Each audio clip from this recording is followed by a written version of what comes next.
Côte d'Ivoire, le bulletin d'info. Jérôme Kouakou.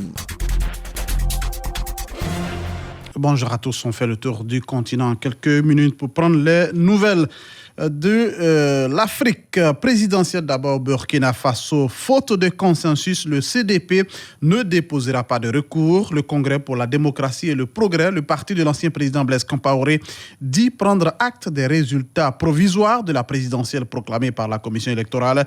Le CDP avait prévu de formuler un recours contre les résultats suite aux irrégularités constatées durant le scrutin, mais face à l'absence d'unanimité et de consensus avec les autres partis d'opposition signataires de l'accord politique, eh bien le CDP renonce donc à faire recours pour ce qui concerne l'élection présidentielle.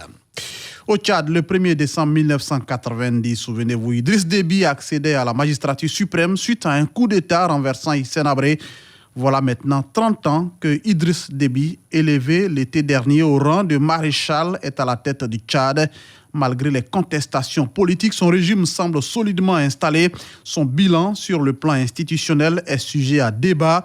Pour les sympathisants du mouvement patriotique du salut, le 1er décembre 1990 marque un vent de liberté après plusieurs années de dictature sous Hissène Habré.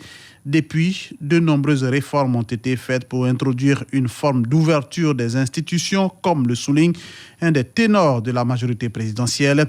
L'opposition, de son côté, dénonce donc une myriade de modifications institutionnelles de nature à compromettre le jeu démocratique, suppression de la primature, du Conseil constitutionnel et de la Haute Cour de justice.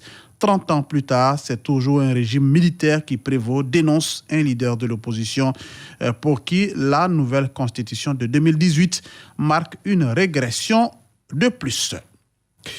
L'État fédéral éthiopien affirme avoir remporté la victoire contre le pouvoir dissident du Tigré. Hier, lundi 30 novembre, le gouvernement a défendu son action et le bilan des opérations militaires après plus de 3 semaines de conflit. Mais les chefs du TPLF affirment que la lutte n'est pas terminée. Addis Abeba continue d'ailleurs de rechercher les leaders du parti tigréen. Selon le porte-parole du gouvernement éthiopien, une centaine de militaires et une centaine de civils seraient activement recherchés. Mais pour Redouane Hussein, pas question de négocier avec eux. Le chef du TPLF affirme être toujours au Tigré et détenir des missiles prêts à être tirés n'importe quand. Il a même déclaré être sûr de la victoire de ses troupes qui détiendraient des prisonniers. Mais selon le Premier ministre Abiy Ahmed, l'armée n'a pas attaqué car les chefs étaient accompagnés de femmes, d'enfants et de prisonniers. Abiy Ahmed se dit certain de savoir où se trouvent les chefs du parti tigréen.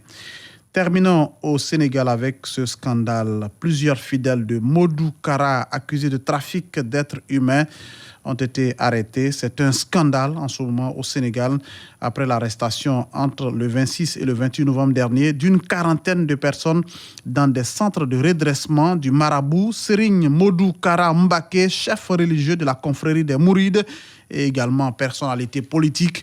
Selon la gendarmerie, des jeunes étaient victimes de séquestration, maltraitance, voire de torture dans ces centres situés à Dakar et sa banlieue.